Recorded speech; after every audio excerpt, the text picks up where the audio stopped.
சர்வ வல்லமையுள்ள எங்கள் ஆண்டவரே, இந்த அருமையான வேலைக்காக உமக்கு ஸ்தோத்திரம். மகிமையுள்ள கரத்தில் தாழ்த்துகிறோம். நாங்கள் கூடி வரும்போதெல்லாம் நீர் எங்களோடு கூட பேச வல்லமை உள்ளவராக இருக்கிறீர். வேதத்தின் மகத்துவங்களை விளக்கி கொடுக்கிறவர் நீர்தான் ஆண்டவரே. வேத வாக்கியங்களை அறியும்படி இருதயங்களை திறக்கிறவரும் நீர்தான் ஆண்டவரே. எங்கள் இருதயங்கள் வேத வாக்கியங்களை அறிந்து கொள்ளும்படி திறந்தருளும் ஆண்டவரே. எங்களுக்கு தேவையான வார்த்தைகளை நீர் பேசும், இடைபடும். பரிசுத்த ஆவியானவர் முழுவதுமாய் பொறுப்பெடுத்துக் கொள்வீராக. உம்முடைய ஆளுகைக்கு உட்பட்டு இருக்கட்டும். எங்கள் ஆண்டவர் இயேசுவின் நாமத்தில் பிதாவே.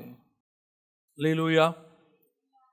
உங்கள் ஆண்டவர் இன்ன நாளிகையிலே வருவார் என்று நீங்கள் அறியாதிருக்கிறபடியால் விழித்திருங்கள். 44.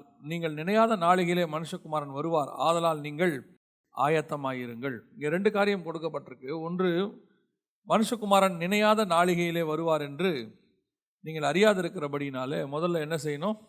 விழித்திருக்கணும். 2வது ஆயத்தமாக இருக்கணும். ஆனால் இது 2த்துக்கும் நடுவில் நிறைய வித்தியாசம் இருக்குது. விழித்திருக்கிறதுக்கும் ஆயத்தமாக இருக்கிறதுக்கும் வித்தியாசம் இருக்குது. யார் விழித்திருக்கணும், யார் ஆயத்தமாக இருக்கணும் அப்படிங்கிறது ரொம்ப முக்கியம். ஏன்னா விழித்திருக்கிறதுக்கு அப்புறம் வேற ஒரு வசனத்தை சொல்லிட்டு ஆயத்தமாக இருக்கிறத பற்றி பேசும்போது அவர் என்ன ஒரு வார்த்தை சொல்கிறார் பாருங்க. 44வது வசனத்தில், நீங்கள் நினையாத நாளிகையிலே மனுஷகுமாரன் வருவார், ஆதலால் நீங்களும் அப்படின்னா இன்னொருத்தரோட கூட சேர்த்து நீங்கள் ஆயத்தமாக இருங்கன்றது. அதுக்கு முன்னாடி பாருங்க, நீங்கள் அறியாதிருக்கிறபடினால் விழித்திருங்கள்னு இருக்கு 42. அப்படி தானே? நீங்கள் அப்படின்னு. 44 நீங்களும் அப்படின்னு இருக்கு. அப்போ 2 கூட்டத்தை பற்றி ஆண்டவர் பேசுகிறார். அவங்களும் ஆயத்தமாக இருக்கணும், நீங்களும் ஆயத்தமாக இருங்கள். நீங்கள் ஆயத்தமாக இருங்கள், நீங்களும் ஆயத்தமாக இருங்கள். அப்போ தான் அந்த இங்கிலீஷில் பார்த்தீங்கன்னு சொன்னால் சில டிரான்ஸ்லேஷனில் ஆல்சோன்னு இருக்குது, யூ ஆல்சோ அப்படின்னு இருக்குது. ஒரு சில டிரான்ஸ்லேஷனில் யூ டூ அப்படின்னு இருக்குது. அப்போ 2 கூட்டத்தை பார்த்து கர்த்தர் பேசுகிறார். இது ஒரே கூட்டத்தை பார்த்து பேசுகிற விஷயம் இல்லை. நீங்கள் சாதாரணமாக படிக்கும்போது பார்த்தீங்கன்னு சொன்னால் இது ஒரு கூட்டத்தை பார்த்து பேசுகிற மாதிரியே இருக்கும். ஆனால் கொஞ்சம் நீங்கள் டீப்பாக உள்ளே போய் பார்த்தீங்கன்னு சொன்னால் 2 கூட்டத்தை குறித்து பேசுகிறார். ஒரு கூட்டத்தை பார்த்து விழித்திரு என்று சொல்லுகிறார், இன்னொரு கூட்டத்தை பார்த்து ஆயத்தமாக இரு அப்படின்னு சொல்கிறார். அப்போ இந்த விழித்திருக்கிற கூட்டம் யார், ஆயத்தமாக இருக்கிற கூட்டம் யார் அப்படின்னு சொல்லி அதை படிச்சுட்டே வரும்போது இன்னொரு பெரிய ஆச்சரியம் என்னென்னா, 25ஆம் அதிகாரம் மத்தேயு எழுதின சுவிசேஷத்தில் பார்த்தீங்கன்னு சொன்னால் 3 உவமையை சொல்கிறார். இது 24, 25 தொடர்ச்சி. இது கொஞ்சம் வேதபாட மாதிரி இருக்கும், கவனிச்சிட்டே வாங்க, அப்போ தான் புரியும். 24ஆம் அதிகாரத்துக்கும் 25ஆம் அதிகாரத்திற்கும் தொடர்ச்சி. இது 2ம் ஒரே சம்பவத்தை தான் கர்த்தர் பேசிகிட்டு இருக்கிறார், தனித்தனியாக பேசலை. நம்ம என்ன பண்ணுவோம்னா, டெய்லி வேதம் வாசிக்கும் போது இன்றைக்கி 24ஆம் அதிகாரத்தை படித்து முடிச்சுட்டு பைபிளை மூடிடுவோம். நாளைக்கு 25ஆம் அதிகாரத்தை படிப்போம். அது தனியாக இருக்கும், இது தனியாக இருக்கும். நம்ம இது வரைக்கும் புத்தி உள்ள கன்னிகைகள், புத்தி இல்லாத கன்னிகைகளை ஒரு ஓமையாக தனியாக தான் படிச்சுக்கிட்டு இருக்கிறோம். ஆனால் 24ஆம் அதிகாரத்தோடு கூட சேர்த்து படிக்கிறது கொஞ்சம் பேர் தான். அது ஆண்டவர் யாராவது சொல்லியிருந்தாங்கன்னா அப்படி சேர்த்து படிப்பாங்க. அப்போ இந்த 24ஆம் அதிகாரத்தினுடைய தொடர்ச்சி தான் 25ஆம் அதிகாரம். எப்படி அப்படின்னு கேட்டிங்கன்னு சொன்னால் ஒரு வசனம் வாசிங்க, அதுக்கப்புறம் அதோட விளக்கத்தை நான் சொல்கிறேன். 25ஆம் அதிகாரம் 13வது வசனத்தை வாசிங்கள். மனுஷகுமாரன் வரும் நாளிகையாவது நீங்கள் அறியாதிருக்கிறபடியால். 42 என்ன சொன்னாரோ அதே விஷயந்தான் இங்கே வருது.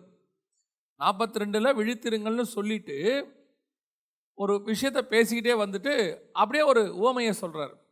உவமையை சொல்லிட்டு அந்த காரியத்தை எப்படி முடிக்கிறார்னா, மனுஷகுமாரன் நிதையான நாளிகையில் வருகிறபடினால் நீங்கள் விழித்திருங்கள் அப்படிங்கிறார். அப்போது ஆண்டவர் யாரை பார்த்து பேசுகிறாரு, எதை பார்த்து பேசுகிறாரு அப்படின்னு பார்த்தீங்கன்னு சொன்னால் 42ஆம் வசனத்தில் சொல்லப்படுகிறது விசுவாசிகளை குறித்து, அங்குள்ள மக்களை குறித்து சொல்லுகிறார். 44வது வசனத்தில் சொல்லப்படுகிறது ஊழியக்காரர்களை குறித்து சொல்லுகிறார். ஒருவேளை அது அப்போஸ்தலரை பார்த்து சொல்லியிருக்கலாம் அந்த இடத்துல ஆண்டவர். ஆனால் பொதுவாக இது யாரை மென்ஷன் பண்ணி வருதுன்னா ஊழியக்காரங்களை பற்றி வருது. முதல்ல 42 விசுவாசிகளை குறித்து சொல்லப்பட்டிருக்கு, 44 அதிலிருந்து ஊழியக்காரங்களை பற்றி. அப்போ அந்த 42, 43 இந்த 2 வசனமும் விசுவாசிகளுக்கான வசனம். அவர்களுக்கான ஓமை எங்கே இருக்குன்னா 25ஆம் அதிகாரம் 1 முதல் 13 வசனத்தில் இருக்குது. அவங்க எப்படி விழித்திருக்கணுன்றதுக்கான அதுக்கான விளக்கம் அங்கே இருக்குது. அடுத்து ஊழியக்காரங்களை பார்த்து ஆயத்தமாக இருங்கள்ன்றார், அதற்கான விளக்கம் அதுக்கப்புறம் வர 2 ஓமையில் இருக்குது. அப்போ 25ஆம் அதிகாரமும் 24ஆம் அதிகாரமும் சேர்த்து படிக்க வேண்டிய ஒரு விஷயம், தனித்தனியாக படிக்கிற விஷயம் இல்லை. 2த்தையும் நீங்கள் எப்போ படிக்கும் போதும் நோட் பண்ணி வச்சுக்கோங்க. நீங்கள் எப்போ படிக்கும் போதும் 24ஆம் அதிகாரம் மத்தேயு எழுதின சுவிசேஷத்தையும் 25ஆம் அதிகாரத்தையும் என்ன செய்யணும்? சேர்த்து படித்தா தான் புரியும், தியானிக்கவும் செய்யணும். ஏன் இந்த 3 ஓமையை தனியாக கொடுத்துருக்கிறாரு? ஒன்று புத்தி உள்ள கன்னிகள், புத்தி இல்லாத கன்னிகள் ஓமை. இன்னொன்று 5 தாலந்து, 2 தாலந்து, 1 தாலந்தோடைய ஓமை. மூன்றாவது அவர் நியாய தீர்ப்பை குறித்து ஒன்று காரியத்தை சொல்லுகிறார். செம்மறியாடையும் வெள்ளாடுகளை குறித்தும் சொல்லுகிறார். 3 காரியங்களை குறித்து அங்கே பேசுகிறார். இப்போ நம்ம அதை பற்றி தான் பார்க்க போகிறோம். முதல்ல நாம் எப்படி விழித்திருக்கணும் அப்படின்னு நம்ம பார்க்க போகிறோம். 43வது வசனத்தில், அதாவது மத்திய 24:43, திருடன் இன்ன ஜாமத்தில் வருவான் என்று அறிந்திருந்தால் அவன் விழித்திருந்து தன் வீட்டை கண்ணமிட ஒட்டான் என்று அறிவீர்கள் அப்படின்னு அவர் சொல்றார். அதுக்கு முந்தின வசனத்தில் ஏன் விழித்திருங்கன்னு சொல்லிட்டு எப்படி விழித்திருக்கணுன்றதுக்கு ஒரு உதாரணம் சொல்றாரு. ஒரு திருடன் வருவான்னு எஜமானுக்கு தெரிஞ்சுட்டாங்க. சொல்றா பாருங்களேன், திருடன் இன்ன ஜாமத்தில் வருவார் என்று வீட்டெஜமான் அறிந்திருந்தால், அவனுக்கு தெரிஞ்சிருச்சுன்னா அவன் என்ன பண்ணணும்? அன்றைக்கி நைட் அவனுக்கு என்ன வராது? தூக்கம் வராது. இன்றைக்கி உங்கள் வீட்டில் திருட வரப்போகிறேன்னு யாரும் இன்ஃபர்மேஷன் கொடுத்துட்டு கண்டிப்பாக என்ன செய்ய போகிறதில்ல, வரப்போகிறதே இல்லை. இன்றைக்கி நைட் உங்கள் வீட்டில் திருட போகிறேன், ரொம்ப கேர்ஃபுல்லாக இருந்துக்குங்க அப்படின்னு சொல்லிட்டா நாம் என்ன பண்ணுவோம்? நாம் ரொம்ப கேர்ஃபுல்லாக அன்றைக்கி நைட்டு மட்டும் தூங்காமல் என்னென்ன பண்ணணுமோ தூங்காமல் இருக்கிறதுக்கு எல்லாம் செஞ்சு அன்றைக்கி நைட்டு அந்த திருட்டு போகாமல் தடுத்துப்போம், காப்பாற்றிடுவோம். எப்படி அப்படி ஒரு கான்ஷியஸாக நம்ம விழித்திருந்து இருப்போமோ அந்த மாதிரி கான்ஷியஸாக விழித்திருந்து வருகைக்கு காத்திருக்கணுங்கிறார். ஏன் திருடனையும் எஜமானியும் இங்கே ஒரு ஓமையாக கொண்டு வராரு, ஒரு விஷயத்தை கொண்டு வராரு அப்படின்னு கேட்டிங்கன்னு சொன்னால், இதை தியானிக்கும் போது எனக்கு ஒரு சில காரியங்கள் தெரிஞ்சிச்சு. அதை வச்சு நான் உங்களுக்கு சொல்கிறேன். பொதுவாக அந்த திருடன் ஓமைங்கிறது இயேசு தன்னை பற்றி சொல்லுவார், நெகட்டிவாக சொல்லுவார். திருடன் வருகிறது போல 2 பேதுரு 3:10 கர்த்தருடைய நாள் இரவிலே திருடன் வருகிற விதமாய் வரும் அப்படின்னு இருக்கு. அதே மாதிரி வெளிப்படுத்தின விஷயத்திலும் இதோ நான் திருடனை போல வருகிறேன். பல இடத்துல கர்த்தர் நெகட்டிவ் பேரபிள் சொல்லுவார். நெகட்டிவ் பேரபிள்னா என்னென்னா, தன்னை நெகட்டிவாக சொல்லுவார். இப்போ இன்னொரு வசனம் கூட இருக்குது பாருங்களேன், அந்த 25-26 பாருங்க. அவனுடைய எஜமான் பிரதியுத்தரமாக, பொல்லாதவனும் சோம்பலுமான ஊழியக்காரனே, நான் விதைக்காத இடத்தில் அறுக்கிறவன் என்றும் தெளிக்காத இடத்தில் சேர்க்கிறவன் என்றும் அறிந்திருக்கிறாய். நான் விதைக்காத இடத்தில் அறுக்கிறவன், நான் தெளிக்காத இடத்தில் சேர்க்கிறவன். அப்போ நான் ஒரு மோசமானவன், நீ என்ன பண்ணுற? தெரிஞ்சிருக்குதுல்ல உனக்கு. இந்த ஓமையில் அவர் யாரை பற்றி பேசுகிறாருன்னா தன்னை பற்றி பேசுகிறாரு. அந்த ஓமையில் எஜமான் ஊழியக்காரன் விஷயத்தில் எஜமானுங்கிறது தன்னையாகவும் ஊழியக்காரனை பூமியில் இருக்கிற ஊழியக்காரனை வச்சு பேசுகிறார்.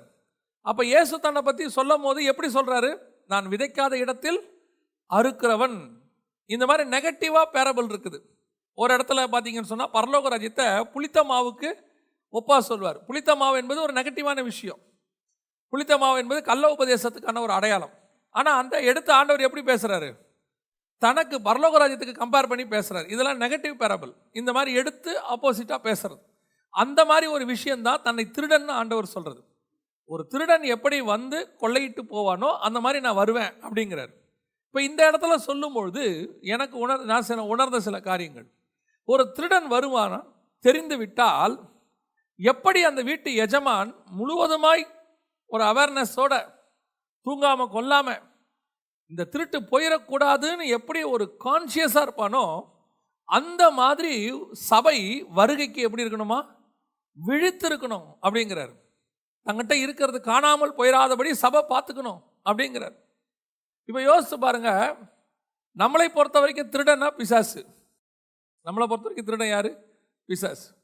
இந்த பிசாசு திருடவும் கொல்லவும் அழிக்கவும் வருகிறான் என்று வசனம் தெளிவாக சொல்லுது. அப்போ ஒரு சபை இருக்கும் பொழுது நீங்களும் நானும் தான் சபை. இன்னைக்கு ஆண்டவர் நம்மளை உருவாக்கி வச்சிருக்கிறார். நாம் எப்படி காத்திருக்கிறவங்களா இருக்கிறோம், விழித்திருக்கிறவங்களா இருக்கிறோம். ஒரு ஸ்பிரிச்சுவல், இது முழுக்க முழுக்க ஆவிக்குரியதை பற்றி பேசுகிறார். ஆவிக்குரிய விதத்தில் விழிப்பு இருக்குதா அப்படின்னா நைட்டெல்லாம் தூங்கக்கூடாது மாம்சத்தில் பேசலை, ஆவியில் சொல்கிறோம்.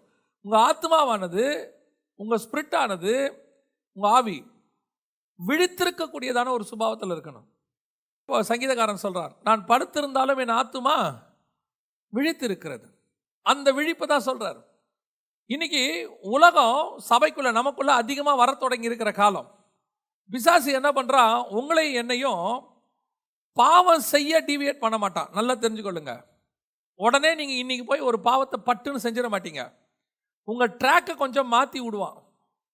கொஞ்சம் கொஞ்சமாக மாற்றி விட்டு ஒரு நாள் அந்த பாவம் பூரணப்பட்டு இருக்கும். அப்போ நாம் எப்படி கேர்ஃபுல்லாக இருக்கணும்? அந்த முதல் ஸ்டெப்பே நம்ம வெளியே போகாதபடி கேர்ஃபுல்லாக இருக்கணும். நான் சொல்கிறது உங்களுக்கு புரியுதா? நம்ம ஆவிக்குரிய வாழ்க்கையில் நம்மளை பிசாசு பாவத்துக்கு கைப்பிடிச்சி இழுத்துட்டு போகாது, கொஞ்சம் ட்ராக்கை மாற்றி விடும்.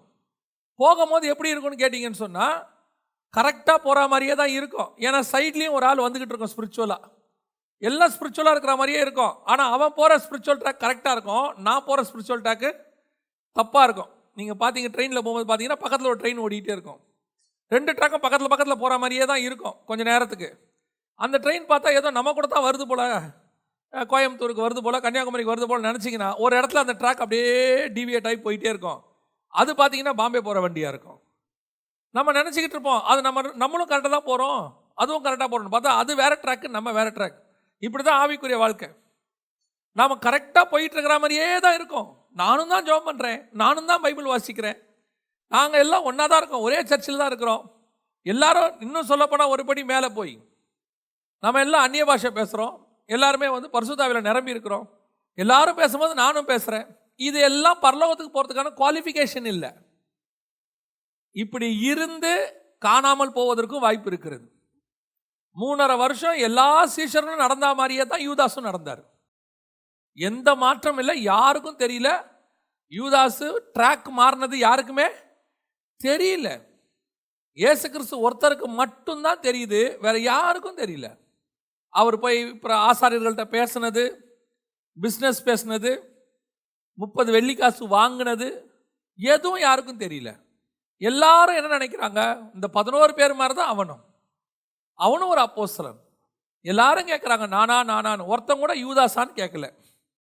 ஏன்னா யூதாஸோடைய நடக்கையில் ஒரு சின்ன சேஞ்சஸ் கூட இல்லை, கண்டுபிடிக்கிற அளவுக்கு ஒரு சின்ன சேஞ்சஸ் கூட இல்லை. ஆனால் அவன் சோரம் போய் ரொம்ப நாள் ஆச்சு. அவன் ஏற்கனவே ஆசாரியர்கள்ட்டெல்லாம் பேசி முடிச்சிட்டான், காட்டி கொடுக்குறேன்னு சொல்லிட்டான், வெள்ளிக்காசையும் வாங்கிட்டு வந்தா இங்கே உட்காந்துருக்கான். இயேசுநாதர் தெளிவாக சொல்றார், உங்களில் ஒருவன் என்ன செய்ய போறேன், இப்போ அன்னைக்கு நைட்டு காட்டி கொடுக்க போறான்.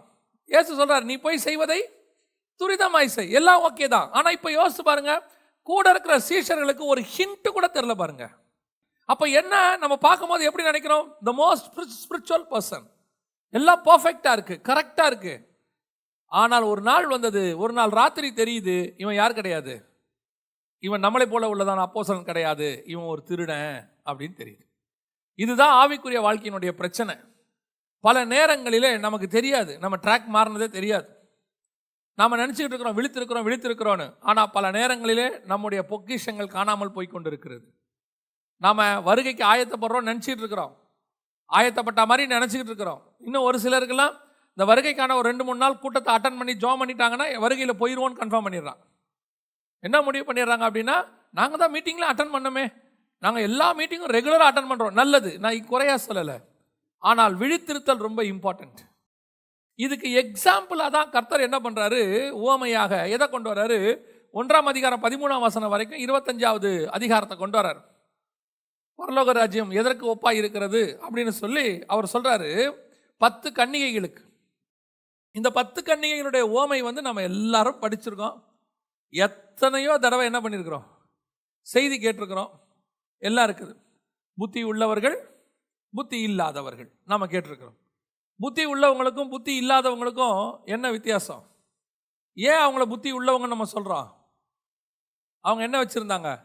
எண்ணெய் வச்சுருந்தாங்க. புத்தி இல்லாதவங்க எண்ணெய் இல்லாமல் இருந்தாங்க, இதானே சொல்கிறோம். ஆனால் இயேசு கிறிஸ்து அப்போ என்ன சொல்லியிருக்கணும்? முடிக்கும் போது 5 பேர் புத்தி உள்ளவர்கள், 5 பேர் புத்தி இல்லாதவர்கள். புத்தி உள்ளவர்கள் எண்ணெயை கொண்டு போனார்கள், புத்தி இல்லாதவர்கள், அங்கே வசனம் சொல்றது, புத்தி உள்ளவர்கள் தங்கள் தீவெட்டிகளோடு கூட தங்கள் பாத்திரங்களில் எண்ணெயும் கொண்டு போனார்கள், புத்தி இல்லாதவர்கள் தங்கள் தீவெட்டிகளை எடுத்துக்கொண்டு போனார்கள், எண்ணெயை கூட கொண்டு போகவில்லை. அப்போ புத்தி உள்ளவன் எண்ணெய் உள்ளவன், புத்தி இல்லாதவன் எண்ணெய் இல்லாதவன். தெளிவாக சொல்லிட்டார், எல்லாம் கரெக்டாக சொல்லியாச்சு. அப்போ முடிக்கும் போது இயேசு என்ன சொல்லி முடிக்கணும்?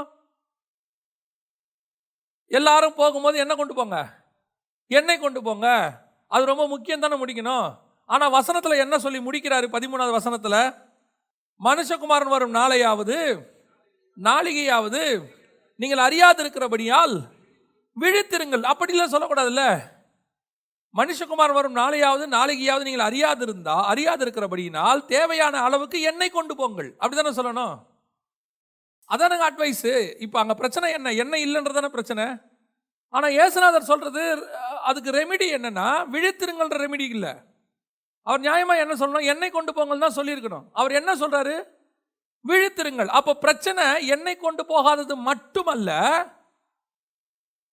பிரச்சனை தூங்குனது. 2 பேர் என்னங்க, 2 பேரும் தானே தூங்கினாங்க. புத்தி உள்ளவனும் தூங்கினா, புத்தி இல்லாதவனும் தூங்கினா. ஆமா, 2 பேரும் தூங்கினாங்க. இவன் புத்தி உள்ளவன், அவன் புத்தி இல்லாதவன். எதுல அவன் புத்தி உள்ளவன்? என்ன கொண்டு போறதுல அவனுக்கு நாலேஜ் இருக்குது, இவனுக்கு இந்த நாலேஜ் இல்லை. அவ்வளவுதான் விஷயம். இவன் என்ன கொண்டு போனா அவன் எண்ணெய் கொண்டு. இப்போ எப்படி ஆயிடுச்சு இந்த ஓமைனா, நீ தூங்கலாம் ஆனா எண்ணெயோட தூங்கு. இப்போ இந்த ஓமை அதான சொல்ல வருது. நியாயமா பார்த்தா இந்த ஓமையோட விளக்கம் என்னவா வருது? 2 பேரும் தூங்கினார்கள், நித்திரை கொண்டார்கள். அவன் எண்ணெயோடு கூட தூங்கினாள், இவள் எண்ணெய் இல்லாமல் தூங்கினாள். எண்ணெயோடு தூங்கினவள் புத்தி உள்ளவள், எண்ணெய் இல்லாமல் தூங்கினவள் புத்தி இல்லாதவள். அப்போ தூங்கினது பிரச்சனையே இல்லையா? பிரச்சனை தூங்கினதா தூங்காததா? அப்ப இயேசு கிறிஸ்து சொல்லும் போது என்ன சொல்லியிருக்கணும்? நீங்கள் தூங்கும் பொழுது மனுஷகுமார் இன்ன நாளிகையில் வருவார் என்கிறது அறியாதபடியினால எண்ணெயோடு கூட தூங்குங்கள், உங்கள் எண்ணெயை பத்திரமாய் பார்த்துக் கொள்ளுங்கள். அப்படித்தானே சொல்லணும். ஆனா சொல்லும் போது என்ன சொல்றாரு? விழித்திருங்கள். பிரச்சனை எண்ணெய் இல்ல, தூங்குனது. ஆனா ஒருத்தன் தூங்கும் போது அவன் ஏதோ ஒருத்தன் அறிவுள்ளவ எண்ணெயோட தூங்கிட்டான், இவன் எண்ணெய் இல்லாம தூங்கிட்டான். ஒருவேளை எண்ணெய் இல்லாதவன் தூங்காம இருந்திருந்தா, இப்ப என்கிட்ட எண்ணெய் இல்லை, நான் தூங்கவும் இல்லை, என்ன ஆயிருக்கும்? அணையும் போது ஆட்டோமேட்டிக்காக நான் ஓடி போய் என்ன பண்ணியிருப்பேன்? நான் எண்ணெயை வாங்கிட்டு வந்திருப்பேன். எனக்கு தெரிய போகும், ஒரு லிமிட்ல தெரியும்ல. பைக் ஓட்டுறவருக்கு நல்லா தெரியும் ரிசர்வ் ஆயிருச்சு, இப்போ நான் என்ன போடணும்? எண்ணெய் போடணும். அந்த முன்னாடி ஒரு காஷன் எனக்கு என்ன செய்யும்? கிடைக்கும், ஒரு அறிவு வரும். ஐயோ எண்ணெய் குறைவா இருக்குது, வண்டி ஓட்டும் போது பார்க்குறோம் பெட்ரோல் வந்து டாங்கின்னு ஒரு சவுண்டு வருது காரில். வந்த உடனே தோணுது கொஞ்சம் பெட்ரோல் தான் இருக்கு, நான் எங்கேயாவது அடுத்த பெட்ரோல் பங்க்ல என்ன செய்யணும்? பெட்ரோல் போடணும் அப்படின்னு எனக்கு ஒரு தோணுது இல்லை? அது எப்போ எனக்கு தோணும்? இது குறைவுபடும் போது எனக்கு தெரிஞ்சிருச்சுன்னா தோணும். இப்போ வரும்போது இவங்க 2 பேருக்கும் ஒரே நிலைமை தான். என்ன நிலைமை? அந்த தீவெட்டி அணையிற நிலைமை தான். அது கூட வசனம் என்ன சொல்லுது பாருங்க. அப்பொழுது அந்த கன்னிகைகள் எல்லோரும் எழுந்திருந்து தங்கள் தீவெட்டிகளை ஆயத்தம் பண்ணினார்கள். தீவெட்டி இன்னும் அணையில, நல்லா தெரிஞ்சுக்கொள்ளுங்க, தீவெட்டி அணையில, இவங்க புதுசா ஏத்தல. வசனம் என்ன சொல்லுது பாருங்க. எங்கள் தீவெட்டிகள், 8வது வசனம், எங்கள் தீவெட்டிகள் அணைந்து போகிறதே. இப்பதான் அணைய போகுது, இன்னும் அணையல. இப்போ புத்தி இல்லாதவங்க முழிச்சிருந்தாங்கன்னு வச்சுக்கோங்க, புத்தி இல்லாதவங்க முழிச்சிருந்தாங்கன்னா அந்த அணைய போறது அவங்களுக்கு எப்போ தெரியும்? கொஞ்சம் முன்னாடியே தெரிஞ்சிருக்கும். போய் என்ன வாங்கியிருக்கலாம்? எண்ணெயை அப்பயே வாங்கிட்டு ஓடி வந்திருக்கலாம். இப்போ இவங்ககிட்ட என்னன்னா ப்ளஸ் பாயிண்ட்டு, தூங்கினாலும் இவங்ககிட்ட எண்ணெய் இருந்துச்சு, அவனும் தூங்கினா எண்ணெய் இல்லை, அதனால தூங்குறது கரெக்டின்னு ஆயிடாது. நான் சொல்றது புரியுதா? அப்படின்னா என்ன ஆயிடும் கணக்கு? ஓமை எப்படி ஆயிடும்? எண்ணெய் உள்ளவர்கள் எல்லாம் தூங்குங்கள், பிரச்சனை இல்லை, நமக்கு தான் என்ன இருக்குது? என்ன இருக்குது, அப்படிதானே? நான் இப்போ ஒரு உதாரணம் சொல்லுவேன், கோச்சிக்க கூடாது. நல்லா சமைச்சு வச்சுட்டு தூங்கினோம்னா பிரச்சனை இல்லை. வீட்டுக்காரர் எந்த நேரத்தில் வந்து கேட்டாலும் இதோ சாப்பாடு ரெடி, டக்குன்னு போட்டுடலாம். இல்லை சமைச்சு வைக்காம தூங்கினோம்னா நம்ம பேர் என்னவா மாறிடும்? சமைச்சு வைக்காம தூங்கினா நம்ம பேர் என்னவா மாறிடும்? சோம்பேறி ஆயிரும். சமைச்சு வச்சுட்டு தூங்கினோம்னா சோம்பேறி ஆகாது, அப்படிதானே? அப்ப தூங்குறது பிரச்சனை இல்லை, சமைக்கிறது தான் பிரச்சனை. அப்படியா? அப்படியா? அதோட அர்த்தம் அது இல்லை. நீ சமைக்கிறியோ சமைக்கலையோ, 2வது நீ விழித்திருக்கணும். அந்த காலத்தில் இருக்கிற அம்மாலாம் சொல்லுவாங்க, ஏமா பகல்ல படுத்து தூங்குறிய. பகல்ல தூங்கக்கூடாது. அது பெண்கள் மட்டும் இல்லை, ஒரு 10-15 வயசு பையன் படுத்து தூங்கினானா அப்பா என்ன சொல்லுவாரு? டே சோம்பேறி, எழுந்துடா, போய் வெளியே வந்து விளையாடுற, அப்படி படுத்தே கிடக்குற. அப்பதான் நல்ல அப்பா அப்படிதான் சொல்லுவாரு. நல்ல அப்பா அப்படிதான் சொல்லுவார். ஏன்டா படுத்தே கிடக்க, எழுந்துரு போ. சிலதெல்லாம் பார்த்தீங்கன்னு சொன்னால் ஒரு வேலையும் இல்லையே, தூங்குனா என்ன? வேலை இல்லாட்டி தூங்கணும்னு யார் சொன்னா? இல்லை, அப்போ பிரச்சனை இங்கே என்னவா இருக்கு? எண்ணெய் பிரச்சனை அல்ல, எண்ணெய் தேவை. அதை விட பிரச்சனை தூங்குவது தான் பிரச்சனை. இதோடைய அர்த்தம் என்னன்னா, 2 விதமான சபைகள் இருக்கு. 2 விதமான சபைகள். ஒன்று நியாயப்பிரமாண ஈக்குவலான சபை, எண்ணெய் இல்லாதது, பரிசுத்தாவி இல்லாதது. இன்னொன்று எண்ணெய் உள்ள சபை, பரிசுத்தாவி உடையது. ஆண்டவர் சொல்றாரு, நீ பரிசுத்தாவியை பெற்றிருக்கிற நல்லது, அதனால தூங்கலான்னு அர்த்தம் இல்லை, விழித்திரு. எண்ணெய் இருக்கிறதுனால என்ன பண்ணாத? தூங்காத. ஆண்டவர் அப்படிதான் முடிக்கிறார். 13ஆம் வசனம் தெளிவா முடிக்கிறாரு, நீங்கள் அறியாது இருக்கிறபடியினால் விழித்திருங்கள். இன்னைக்கு எண்ணெயை வச்சுக்கிட்டு நம்ம என்ன பண்ணிட்டு இருக்கிறோம்? ஏதோ ஒரு கிருபை ஒன்று இருக்கு, அதுதான் இப்போ புதிய ஏற்பாட்டில் நீ தூங்கினாலும் எது உன்னை காப்பாற்றிக்கிட்டு இருக்குது? ஒரு கிருபை காப்பாற்றிக்கிட்டு இருக்குது. இப்போ இஸ்ரவேலர்களுக்கு இயேசு வருவார்னு தெரிஞ்சாலும் நியாயப்பிரமாணக்காரனுக்கு என்ன இல்லை? மீட்பு இல்லை.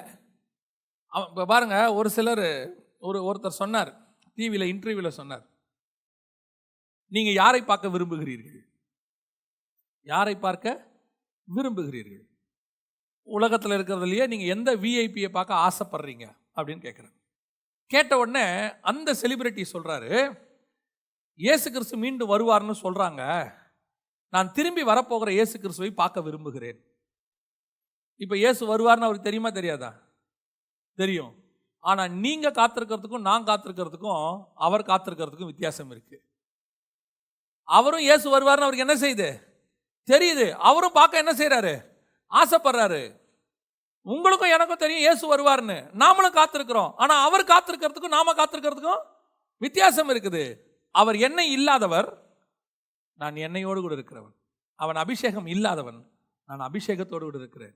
நான் அபிஷேகத்தோடு கூட இயேசு கிறிஸ்து வராருன்னு காத்திருக்கிறதுனால தூங்கலான்னு அர்த்தம் கிடையாது. அதனால நான் புத்தி உள்ளவன் ஆயிட மாட்டேன். நான் சொல்றது புரியுதா?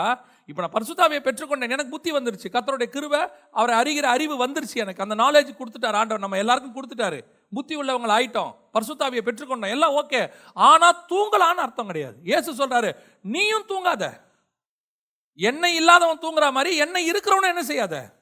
தூங்காத, விழித்துரு. ஏன்?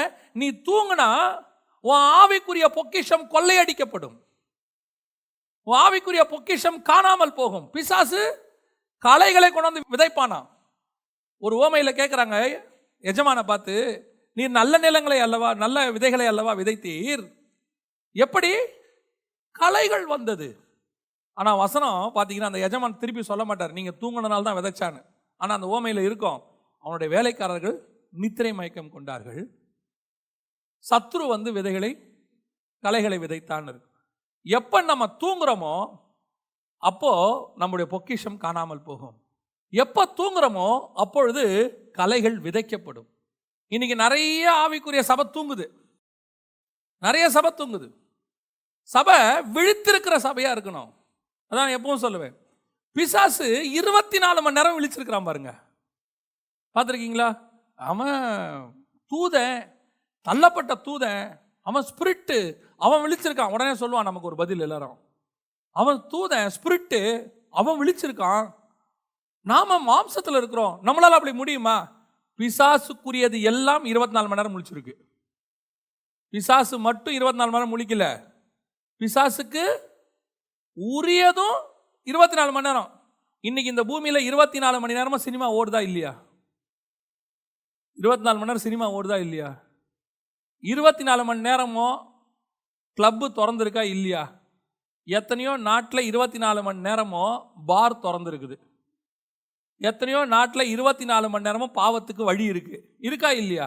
அப்போ பிசாசு விழிச்சிருக்கான்னா தான் பிசாசுடைய ஆட்கள் விழிச்சிருக்கிறாங்களா இல்லையா?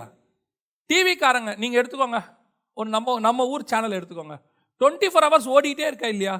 ஒரு சேனல்காரன் 24 மணி நேரம் வேலை பார்க்கறதுக்கு ஆளை போட்டு பார்க்குறானா இல்லையா? பகல் ஷிஃப்ட், இரவு ஷிஃப்ட் எல்லாம். ஆமாம், கரெக்ட் தானே?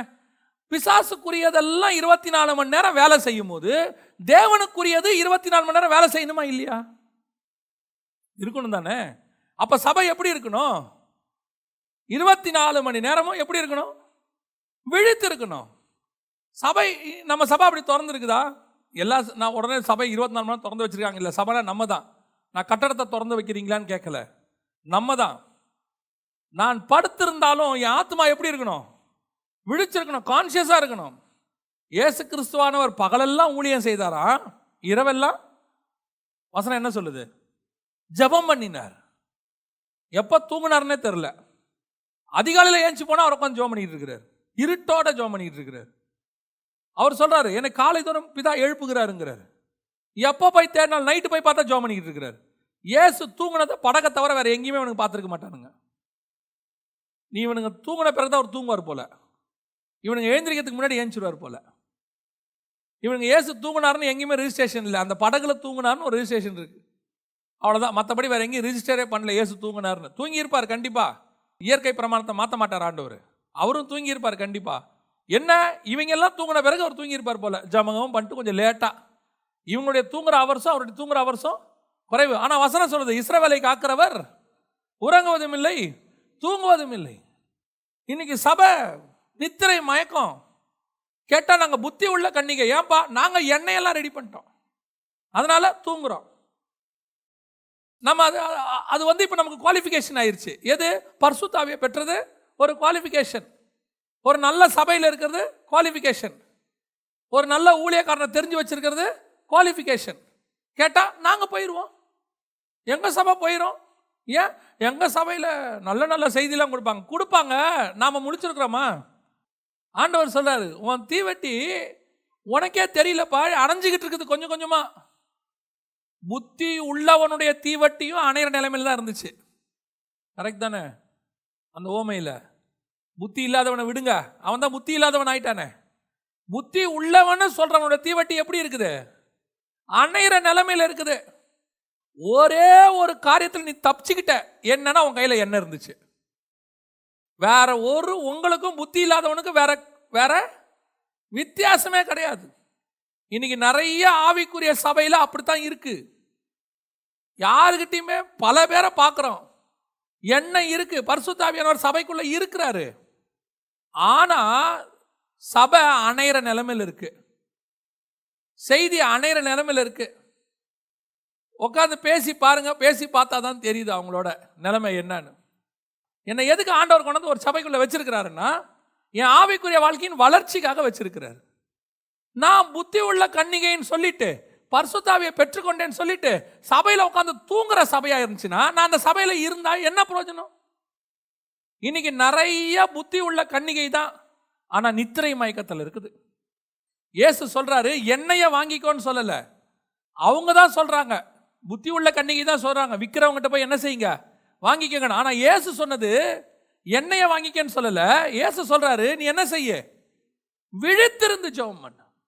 That is important. நீ விழித்திருந்து ஜெபம் பண்ணு. நீ முதல்ல விழித்திரு, அதான் ரொம்ப முக்கியம். இன்னைக்கு சபை தூங்குது. பரிசுத்த ஆவி இருக்கு, எண்ணெய் இருக்கு, தீவெட்டி இருக்கு, வசனம் இருக்கு, ஆனா வசனம் அணையிற நிலைமையில இருக்கு. இப்ப பரிசுத்த ஆவியானவர் எண்ணெயை இப்பவே ஆயத்தம் பண்ண சொல்றாரு.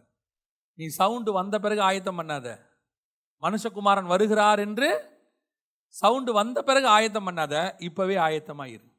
இன்னைக்கு சபை ஆசீர்வாத மயக்கத்தில் இருக்கு, உலக மயக்கத்தில் இருக்கு.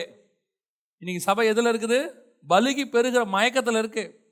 சபை இன்னைக்கு ஒவ்வொன்றும் ஒவ்வொரு விஷனுங்கிற பேரில் எல்லாரும் இப்போ எப்படி, முந்திலாம் விஷன்னா என்ன? சபையில் கேட்டிங்கன்னா என்ன விஷன்?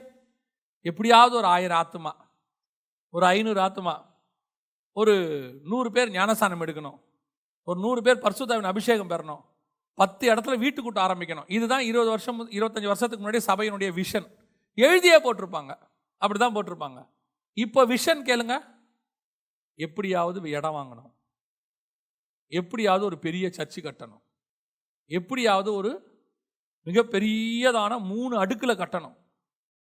இது விஷன் இல்லை, இது தேவை. தரிசனம் வேறு, தேவை வேறு. இன்னைக்கு தேவை மயக்கத்தில் இருக்கு சபை. தேவை மயக்கம். எப்படியாவது நம்ம இந்த வருஷத்துக்குள்ள ஒரு நல்ல கார் வாங்கிடணும், ஜெபம் பண்ணுங்க அப்படின்னு தேவை மயக்கம். இன்னைக்கு நம்ம தரிசனத்தில் இருக்கிறோமா, தேவையில் இருக்கோமா? இன்னைக்கு மயக்கம், எல்லா மயக்கமும் இருக்கு சபைக்குள்ள. பண மயக்கம் இருக்கு, ஆசீர்வாத மயக்கம் இருக்கு, முதல்ல இந்த நித்திரையை விட்டு வெளியே எழுந்திருக்கணும். ஆண்டவர் சொல்றாரு, தீவெட்டியை ரெடி பண்ணு, காலம் வர்ற வரைக்கும் வெயிட் பண்ணாத. நீ புத்தி உள்ளவங்க தான், இயேசுவின் ரத்தத்தால கழுவப்பட்டவங்க தான், பரிசுத்தாவின் அபிஷேகத்தை பெற்றவங்க தான், அதனால தூங்கலான்னு அர்த்தம் கிடையாது. இன்னைக்கு ரெடி பண்ணணும் தீவெட்டியை. நீங்க தூங்கக்கூடாது. தூங்க வேண்டிய நேரம் இது அல்ல. மனுஷகுமாரன் வருகிறார் என்கிற சத்தம் கேட்டதுன்னு இருக்கு, நமக்கு கேட்டுருச்சு. நமக்கெல்லாம் என்ன ஆயிடுச்சு? இயேசு வருகிறாருங்கிறது தெளிவா வருஷா வருஷம் அதுக்குன்னு ஒரு கூட்டமே வைக்கிறோம். சர்ச்சில் இந்த வருஷமும் வச்சிருக்கிறாங்க. வருஷா வருஷம் ஒரு கூட்டம் வைக்கிறோம். ஸோ நமக்கு கேட்டுக்கிட்டே இருக்குது மனுஷகுமாரன் வருகிறார் வருகிறார்னு. இன்னும் நித்திரை மயக்கமா சபை இருந்துச்சு, கதை முடிஞ்சு. சபை எப்பவும் விழித்திருக்கிற சபையா இருக்கணும். நான் ஆசைப்படுற ஒரு விஷயம் எப்பவுமே, நான் ஒரு பெரிய ஊழியக்காரருடைய வளர்ச்சியை பார்த்தேன். அவர் வளர்ச்சின்னா அவருடைய காலத்தில் அவர் வளரும் போது நாங்கள்லாம் சின்ன பிள்ளைங்க அப்படி நின்று பார்த்தோம். அவருடைய ஊழியத்தினுடைய வளர்ச்சி, சபையினுடைய வளர்ச்சிக்கு ஒரு மிக முக்கியமான காரியம், அவர் சபையில் எப்பவும் ஒரு 24 hours ப்ரேயர்னு ஒன்று இருக்கும். அவர் என்ன விஷனில் ஆரம்பித்தார்னே தெரியாது. 24 hours ப்ரேயர், 24 மணி நேரமும் அந்த சர்ச்சில் யாராவது ஒருத்தர் என்ன பண்ணுவாங்க? ஜெபம் பண்ணிகிட்டே இருப்பாங்க. அப்படி 1-2 மணி நேரம், அதாவது மிட் நைட் 2 மணி 3 மணிக்கு ஆள் வரலன்னா அந்த நேரத்தில் பாஸ்டர் ஜெபம் பண்ணுவாருங்க. ஆனால் நீங்கள் பார்த்தீங்கன்னா அந்த சபையில் 24 hours, இப்போ பாருங்களேன், சபை 24 மணி நேரம் விழித்திருக்கிறது. தேவதூதர்கள் ஏறுகிறதும் இறங்குகிறதும் என்ன செய்யுது? நடந்துகிட்டே இருக்குது. ஆனால் சில சபையை பாருங்க, ஞாயிற்றுக்கிழமை ஒரு நாள் காலையில் திறக்கிறதோட சரி, அத்தோட அடுத்த ஞாயிற்றுக்கிழமை தான். நான் அடிக்கடி பாஸ்டர் சொல்லுவேன், பாஸ்டர் நாங்கள் இப்போ ஆக்சுவலாக இங்கே நம்ம சபை 7 நாளும் வேலை பார்க்குது. இங்கே ஏதோ ஒரு ப்ரோக்ராம் இங்கே நடந்துக்கிட்டே இருக்கும், ஒரு ப்ரேயரோ ஒன்றோ ஏதோ ஒன்று நடக்குது. நான் சொல்லுவேன், பாஸ்டர் 7 நாளும் ப்ரோக்ராம் இருக்கணும். யாரா எனக்கு நடுவில் கொஞ்சம் உடம்பு சரியில்லாமல் போயிடுச்சு. அப்போ எனக்கு ஒரு சிலர்லாம் அட்வைஸ் பண்ணாங்க, நீங்கள் ஒரு நாள் வாரத்தில் என்ன செய்யுங்க, ரெஸ்ட் எடுங்க. அவங்க சொன்ன அட்வைஸ் நல்லது, அதில் நான் எந்த குற்றமும் சொல்லலை, அது கரெக்ட். நான் எனக்கு என்ன தோணுன்னா, இருக்கிற இந்த கொஞ்ச நாளில் 7 நாளும் வேலை பார்த்தாலும் வருகைக்கு வேலை பார்க்க முடியாது. 7 நாள் வேலை பிசாசு 7 நாளும் வேலை பார்க்குது. பிசாசுக்குரியவன் 7 நாளும் வேலை பார்க்குறான். இல்லை அப்படிலாம் இருந்தால் சீக்கிரம் செத்து போவீங்க, அது வேற விஷயம். கர்த்தர் சொல்கிற வரைக்கும் ஜீவன் கண்டிப்பாக இருக்கும். ஆனால் இருக்கிற ஒவ்வொரு நிமிஷத்தையும் யூஸ் பண்ணணும். நம்மளால் முழிச்சிருக்க முடியுமா? 5 மணி நேரம் தூங்கினா போதுமா? போதும். அடுத்து நம்ம என்ன செய்யணும்? பிசாசு இரவும் பகலும் தன் சகோதரரை குற்றப்படுத்துகிறவன். 24 hours வேலை பார்க்குறான். அவனுக்குரியவர்கள் பூமியில் 24 மணி நேரம் வேலை பார்க்குறாங்க. அப்போ தேவனுக்குரிய நீங்களும் நானும் எப்படி இருக்கணும் தெரியுமா? ஒன்று மாம்சத்தில் விழித்திருக்கணும். நம்ம மாம்சத்தில் தூங்கினாலும் ஆத்மா என்ன செய்யணும்? விழித்திருக்கணும். நம்ம துதியும் ஸ்தோத்திரமும் ஏதோ ஒன்று ஓடிக்கிட்டே இருக்கணும் மைண்டில். நம்ம ஃப்ரெஷ்ஷாக இருப்போம். நான் சொல்கிறேன் உங்களுக்கு, ஸ்பிரிச்சுவலி ஃப்ரெஷ்ஷாக இருக்கும் மைண்டு. நீங்கள் நினைக்கிறீங்க அப்படிலாம் யோசிச்சிட்டே இருந்தால் என்ன ஆகும், அவர் டயர்டாக இருக்குமா காலில்? இல்லை, நீங்கள் ஸ்பிரிச்சுவலி நீங்கள் உங்கள் ஆத்மா தேவனோடு கூட விழித்திருந்துச்சு, மறுநாள் காலையில் எழுந்திரிச்சு பாருங்கள், என்றைக்கும் இல்லாத ஃப்ரெஷ்னஸ் உங்கள் மைண்டில் இருக்கும். நாம் என்ன நினச்சிக்கிறோன்னா, இப்படி யோசிச்சுட்டே இருந்தால் என்ன ஆகும், காலையில் எழுந்திரிக்கும் போது ஒரு மாதிரி டயர்டாக இருக்குமே. அது உலகத்தை நீங்கள் யோசிச்சிங்கன்னா டயர்டாகும். நாளைக்கு பையனுக்கு ஃபீஸ் கட்டணும், நாளைக்கு வீட்டில் ஒரு ஃபங்க்ஷனு, சொந்தக்காரங்க வராங்க, காலையிலே எழுந்திரிக்கணும், சமைக்கணும், இதெல்லாம் செய்யணும். இப்படி யோசிச்சுட்டே இருக்கும் போது கண்டிப்பாக காலையில் எழுந்திரிக்கும் போது எப்படி இருக்கும்? டயர்டாக இருக்கும். நம்ம சொல்லுவோம், சரியாக தூக்கமே இல்லைங்க நைட்டு, அப்படியே ஒரு மாதிரி யோசிச்சுக்கிட்டே இருந்தேன் அப்படின்னு. ஆனால் ஸ்பிரிச்சுவலி யோசிச்சு பாருங்கள், ஒரு வசனத்தை யோசிச்சு நீங்கள் படுங்க, அந்த வசனம் உங்கள் மைண்டில் ஓடிக்கிட்டே இருக்கும். காலைல பார்த்தீங்கன்னா 5 மணி ஆகிருக்கும், நீங்கள் எழுந்திரிக்கும் போது தூங்கின மாதிரியே இருக்காது, ஆனால் மைண்டு ஃப்ரெஷ்ஷாக இருக்கும், பாடி ஃப்ரெஷ்ஷாக இருக்கும். இந்த அனுபவத்தை நீங்கள் அனுபவிச்சு பாருங்கள், உங்களுக்கு தெரியும். அதுதான் ஆத்மா விழித்திருக்கிறது. ஸோ சபை நாம் எப்பொழுதும் எப்படி இருக்கணும்? விழித்திருக்கிறதா இருக்கணும். 2வது வாசிங்க, 44வது வசனம் வாசிங்க. நீங்கள் நினையாத நாளிகையிலே மனுஷகுமாரன் வருவார், ஆதலால் நீங்களும் ஆயத்தமாயிருங்கள். இப்போ இது யாரை பற்றி சொல்றாரு? நீங்களும் யாரை பார்த்து சொல்றாரு? ஃபர்ஸ்ட் இங்க இருக்கிற விசுவாசிகளை பார்த்து சொல்லிட்டாரு. பரலோக ராஜ்யத்தை பற்றின ஓமையை சேர்த்து சொல்லிட்டாரு. 1 முதல் 13 வசனத்தில் முடிஞ்சிருச்சு. இப்போ 2வது நீங்களும் ஆயத்தமாயிருங்கள்ட்டு கீழே யாரை பற்றி பேசுறாருன்னா, ஊழியக்காரனை பற்றி பேசுறாரு. 45வது வசனம் வாசிங்க. ஏற்ற வேளையிலே தன் வேலைக்காரருக்கு போஜனம் கொடுத்து அவர்களை விசாரிக்கும்படி எஜமான் வைத்த உண்மையும் விவேகமும் உள்ள ஊழியக்காரன் யாவன். இப்ப யாரை பத்தி பேசுறாரு? ஊழியக்காரங்களை பத்தி பேசுறாரு. இப்ப ஆண்டவர் தெளிவா அடுத்த காரியம் சொல்றாரு. ஒரு பக்கம் விசுவாசிகள் நீங்கள் இப்படிலாம் இருந்து என்ன செய்யுங்க, விழித்திருந்து மணவாளனை சந்திக்க ரெடி ஆகுங்கன்னு சொல்றாரு. இன்னொரு பக்கம் ஊழியங்களுக்கு, இப்போ இந்த ஊழியன்னு ஒன்று உங்கள் மைண்டில் என்ன ஓடக்கூடாது, ஓகே இது வரைக்கும் நமக்கு மெசேஜ் முடிஞ்சிருச்சு, இதுக்கு மேலே யாருக்கு, ஊழியக்காரங்களுக்கு நினைக்கக்கூடாது. நான் எப்பவும் சொல்லுவேன், ஒவ்வொரு விசுவாசியும் ஒரு ஊழியக்காரன் தான். இது வெறும் பேச்சுக்காக சொல்லலை. கர்த்தர் உங்களை அழைக்கும் போதே, ரட்சிப்புக்குள்ளே அழைக்கும் போதே வசனம் சொல்லுது, நம்மை ராஜாக்களும் ஆசாரியருமாய் தான் அழைத்திருக்கிறார். நம்ம அழைப்பில் ரெண்டும் இருக்குது. நான் ஏற்கனவே உங்களுக்கு சொல்லியிருக்கிறேன், நாம் ராஜாவையே கான்சன்ட்ரேட் பண்ணிட்டோம். பின்னாடி ராஜா பக்கத்திலேயே அதை எப்படி பூமியை கீழ்ப்படுத்தலாம், எப்படி ஆசீர்வதிக்கப்படலாம் அப்படியே ஓடினதுனால நம்ம எதை பற்றி கான்சன்ட்ரேட் பண்ணலை, ஆசாரியனை பற்றி கான்சன்ட்ரேட் பண்ணலை. அதுவும் நமக்குள்ளே இருக்குது, அந்த பார்ட்டும் நம்மக்கிட்ட இருக்குது. நாம் இப்போ சில நேரத்தில் என்னென்னு பார்த்தீங்கன்னா, ஆண்டவர் நமக்கு, நான் ஒரு உதாரணத்துக்கு சொல்கிறேன், பாட்டு எழுதுறதுக்கும் ஒரு தாளந்து கொடுத்துருப்பாரு, மியூசிக் போஸ்டறதுக்கும் என்ன பண்ணியிருப்பாரு, தாளந்து கொடுத்துருப்பாரு. நம்ம அந்த பாட்டு நல்லா பாடி நல்லா அதில் கொஞ்சம் ஃபேமஸ் ஆக ஆரம்பித்தோடனே மியூசிக் என்ன பண்ணிடுவோம், அதை அப்படியே கொஞ்சம் நிறுத்திடுவோம். ஏன்னா இது நல்லா வேகமாக போகுது, ரெண்டுமே சைமல்டேனியஸாக போகணும் அப்படின்னு. அது ஒரு உதாரணத்துக்காக சொன்னேன். அந்த மாதிரி நாம் எப்போவுமே என்ன செய்யணும், ஆசாரிய ஊழியமும் ராஜா ஊழியமும் சேர்ந்து செய்யணும், ரெண்டுமே இருக்குது. இப்போ ஆசாரிய ஊழியத்தில் நம்ம கான்சன்ட்ரேட் பண்ணுறோமா? ஸோ ஊழியக்காரங்க என்பது யாரை தான் குறிக்குது, நம்மளையும் சேர்த்து தான் குறிக்குது. அப்போ அந்த ஊழியக்காரர்களை பார்த்து கர்த்தர் சொல்கிறதான வார்த்தை என்னென்னா, நீங்கள் என்னவாயிருங்கள், மனுஷகுமாரன் இன்ன நாளிகையிலே வருவார் என்று நீங்கள் அறியாதிருக்க அப்படின்னாலே நீங்களும் ஆயத்தமாயிருங்கள். எப்படி ஆயத்தப்படணும், என்ன ஆயத்தப்படணும்னா அதுக்கு 2 ஓமையை சொல்றாரு. 14வது வசனத்திலிருந்து 30வது வசனம் வரைக்கும் ஒரு ஓமை, 31லிருந்து 46 வரைக்கும் நியாய தீர்ப்பை பற்றி பேசுறாரு. 2 காரியங்களை பேசுறாரு. முதல்ல இப்போ ஓமையை பார்த்துருவோம். ஊழியக்காரனுக்கான ஓமையை அங்கே சொல்றாரு. எப்படி ஆயத்தப்படணும், இந்த இடத்துல அவர் சொல்றாரு, நான் வரும்போது அவன் எப்படி இருக்கணுமா, 47லேருந்தே வாசிங்களேன். தன் ஆஸ்திகள் எல்லாவற்றின் மேலும் அவனை விசாரணைக்காரனாக வைப்பான் என்று மெய்யாகவே உங்களுக்கு சொல்லுகிறேன். அந்த ஊழியக்காரனும் பொல்லாதவனாயிருந்து என் ஆண்டவன் வர நான் செல்லும் என்று தன் உள்ளத்திலே சொல்லிக்கொண்டு, நல்ல கவனிங்க, இவங்கிட்ட கொஞ்சம் காரியங்களை கொடுத்துட்டு போறாரு எஜமான். ஊழியக்காரன் என்ன பண்றாரு, கொஞ்சம் காரியங்களை கொடுத்துட்டு போறாரு. கொடுத்துட்டு போகும்போது இவன் என்ன பண்றான், அந்த இடத்துல வசனம் தெளிவா சொல்லுது பாருங்க. 45வது வசனத்துல, வேலைக்காரருக்கு போஜனம் கொடுத்து அவர்களை விசாரிக்கும்படி. எஜமான் ஊழியக்காரங்கிட்ட என்ன சொல்லிட்டு போறாரு, எப்பா ஊழியக்காரனே, எனக்கு கொஞ்சம் வேலைக்காரங்க இருக்காங்க, அந்த வேலைக்காரங்களாம் நீ பார்த்துக்கோ, அவங்களுக்கு நல்லா என்ன கொடு, சாப்பாடு கொடு, அவங்களுக்கு விசாரிச்சுக்கோ, என்ன தேவைன்னு விசாரி, நான் வர வரைக்கும் அவங்கள என்ன பண்ணு, நீ பார்த்துக்கோ அப்படின்னு சொல்லிட்டு போறாரு. 2 காரியம் சொல்றாரு, ஒன்று போஜனம் கொடு, இன்னொன்று விசாரி. இந்த 2 காரியத்தை தான் இயேசு கிறிஸ்து 25ஆம் அதிகாரத்தில் 36வது வசனம், வஸ்திரம் இல்லாதிருந்தேன், எனக்கு வஸ்திரம் கொடுத்தீர்கள், வியாதியாயிருந்தேன், என்னை விசாரிக்க வந்தீர்கள், காவலில் இருந்தேன், என்னை பார்க்க வந்தீர்கள் என்பார். அங்க என்ன சொல்றாரு, நீ போஜனம் கொடு விசாரி. இங்கே சொல்றாரு, நீ போஜனம் கொடுத்தாய் விசாரித்தாய். அப்போ ஆண்டவர் கொடுக்கிற மிகப்பெரியதான ஒரு டாஸ்க், ஒரு வேலை. ஊழியக்காரன்னா வெறும் ஊழியக்காரனை குறிக்கல, நம்ம அத்தனை பேருக்கும் ஒரு வேலை கொடுத்துருக்கிறாரு. என்ன வேலை கொடுத்துருக்கிறாரு, நான் வர வரைக்கும் உனக்கு கொஞ்சம் கொடுக்குறேன். எதுக்கு, இது உனக்கு மட்டும் இல்லை, இதை வச்சு நீ யாருக்கு என்ன செய்ய, ஒரு சிலருக்கு போஜனம், ஒரு சிலரை விசாரி.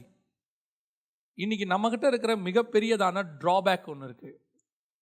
இப்போ நம்ம எல்லாம் என்ன நினச்சிக்கிட்டு இருக்கிறோம், ஒரு ஆவிக்குரிய சபையில் ரட்சிக்கப்பட்டு வந்து ஞானசானம் எடுத்து பரிசுத்தாவின் அபிஷேகத்தை பெற்றாச்சுன்னா, ஒரு சபையில் மெம்பர் ஆயாச்சுன்னா, இது பரலோகத்துக்கு போகிறதுக்கு போதும் அப்படின்னு நினைக்கிறோம். இது பேசிக் குவாலிஃபிகேஷன் தான், இது பேசிக் அடிப்படை. அதாவது இதெல்லாம் தேவை. நடுவில் ஒருத்தர் பிரசங்கம் பண்ணார், ரொம்ப ஆச்சரியமாக இருந்துச்சு. அதாவது வசனத்தை எப்படி என்ன சொல்கிறது, திருச்சி பேசலாம் அப்படிங்கிறதுக்கு அவர் ஒரு காரியம் சொல்லியிருந்தார். இங்கே பாருங்க, எபிரேயர் 6ஆம் அதிகாரத்தில் 1-2 வசனத்தில் நானே வாசிக்கிறேன். எபிரேயர் 6:1-2, ஆகையால் கிறிஸ்துவை பற்றி சொல்லிய மூல உபதேச வசனங்களை நாம் விட்டு செத்த கிரியைகளுக்கு நீங்களாகும் மனம் திரும்புதல், தேவன் பேரில் வைக்கும் விசுவாசம், ஸ்நானங்களுக்கு அடுத்த உபதேசம், கைகளை வைக்குதல், மரித்தோரின் உயிர்த்தெழுதல், நித்திய நியாய தீர்ப்பு என்பவைகளாகிய அஸ்திபாரத்தை மறுபடியும் போடாமல் பூர்ணராகும்படி கடந்து போவோம். இந்த வசனம் என்ன சொல்லுது? திருப்பி திருப்பி ஒன்னையே என்ன பண்ணாதீங்க, பேசிட்டு இருக்காதீங்க, அதை விட அடுத்த லெவலுக்கு போங்க. அவர் பிரசங்கத்தில் என்ன சொல்றாரு? இதெல்லாம் வேணான்ட்டாராம். அந்த பிரசங்கத்தில் என்ன சொல்றாரு? ஸ்நானங்களுக்கு அடுத்த உபதேசம், கைகளை வைக்குதல், மரித்தோரின் உயிர்த்தெழுதல், நித்திய நியாய தீர்ப்பு என்பவைகளாகி அஸ்திபாரத்தை மறுபடியும் போடாமல்ன்றதுக்கு அவர் சொல்லமா சொல்றாரு. பாருங்க, இதெல்லாம் ஆண்டவர் வேணான்ட்டாரு. இதெல்லாம் நமக்கு தேவையே இல்லைங்க. கள்ளோபதேசம் இது தேவையில்லைன்னு சொல்லல, இதை பத்தி மட்டுமே பேசாதப்பா, இதுக்கு அடுத்த லெவலுக்கு சபையை கொண்டு போ அப்படின்னு சொல்றாரு. அதைத்தான் நானும் உங்களுக்கு சொல்றேன். இப்ப நமக்கு இப்போ இங்க வரும்போது ஆரம்பத்தில் ரட்சிப்பின் அனுபவத்தை பத்தி பேசியிருக்கிறோம், ஞானஸ்நானத்தை பத்தி சபை சொல்லி கொடுக்குது, பரிசுத்த அபிஷேகத்தை பத்தி சொல்லி கொடுக்குது. அதெல்லாம் கேட்டு நீங்க அதெல்லாம் பெற்றுக்கொண்ட பிறகு ஓ இது போதும் பரலோகத்துக்கு போறதுக்கு அப்படின்னு நினைச்சீங்கன்னா இல்ல, இன்னும் சில காரியங்களை கர்த்தர் உங்களிடத்துல எதிர்பார்க்கிறார். மிக முக்கியமான கர்த்தரோட எதிர்பார்ப்பு எனக்கு தெரிஞ்சு பழைய ஏற்பாட்டு காலத்திலிருந்து அழிவுக்கு தேவன் கோபப்பட்டு அழிக்கிற ஒரு காரியம் என்ன அப்படின்னு கேட்டீங்கன்னு சொன்னா, ஏழைகளை நினையாமை, இல்லாதவங்களுக்கு கொடுக்கிறது. நல்ல கவனிங்க, இல்லாதவங்களுக்கு கொடுக்கிறது. இன்னைக்கு நம்ம இருக்கிறவங்களுக்கு கொடுக்கிறோம், அதுல திருப்தி ஆயிடுறோம். இருக்கிறவங்களுக்கு கொடுக்க வேணான்னு கர்த்தர் சொல்லல, இல்லாதவங்களுக்கும் கொடுங்கன்னு தான் கர்த்தர் சொல்றாரு. இன்னைக்கு நம்ம ஒரு ஊழியத்துக்கு தசம காணிக்க கொடுக்குறோம், சபையில கொடுக்குறோம், அது ஓகே. இப்போ சில மிஷினரிகளுக்கு அனுப்புகிறோம், எல்லாம் நல்லது. சில ஊழியங்களுக்கு நீங்கள் தாங்குறீங்க, ஏன் எங்கள் ஊழியங்களையும் நிறைய பேர் தாங்குறாங்க, நான் அதெல்லாம் குற்றமாக சொல்லலை. ஆனால் உன் சக சகோதரன், உன் கூட ஒரு விசுவாசியோ அல்லது உனக்கு தெரிஞ்ச ஒருத்தனோ ஒரு வஸ்திரம் இல்லாமல் இருந்தா, சாப்பாடு இல்லாமல் இருந்தா, அவன் கஷ்டப்படுறதை நீ பார்த்துட்டு அவனுக்கு நீ உதவி செய்யாமல் இருந்தால், ஆண்டவர் உங்களுக்கு எனக்கும் ஏன் ஆசீர்வாதத்தை கொடுத்துருக்கிறாருன்னு நினைக்கிறீங்க? 3 வேளை சாப்பிட்றதுக்கு சாப்பாடு கொடுத்துருக்காரா? கொடுத்துருக்காரா? இன்னைக்கு 3 வேளை சாப்பிட்றதுக்கு கொடுத்துருக்காரா? 4வது வேலையும் இருக்கா? வீட்டில் இருக்கா? எப்படி ஒரு மாதம் மளிகை சாமான் இருக்குமா? ஒரு 15 நாளைக்கு, ஒரு வாரத்துக்கு தேவையானது கன்ஃபார்மாக இருக்கும்ல.